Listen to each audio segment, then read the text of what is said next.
Hey everyone, let's make a breakfast. আমি use করেছি purple cabbage, সাথে আমি কাঁচা মরিচ এবং চিলি ফ্লেক্স ইউজ করেছি, দুইটা ডিম ইউজ করেছি এবং সাথে পেঁয়াজ। আর যেটা সবথেকে গুরুত্বপূর্ণ মনে হয়েছে এই রেসিপিটার জন্য সেটা হচ্ছে রাইস ফ্লাওয়ার।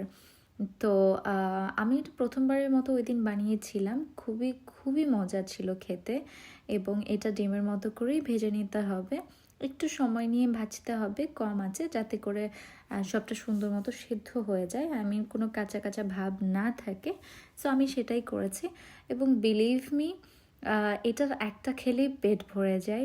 মানে আমি হয়তো সকালে খেয়ে ফেলি, অথবা আমি রাতে যদি ভাত না খাই তখন আমি এইটা ট্রাই করি।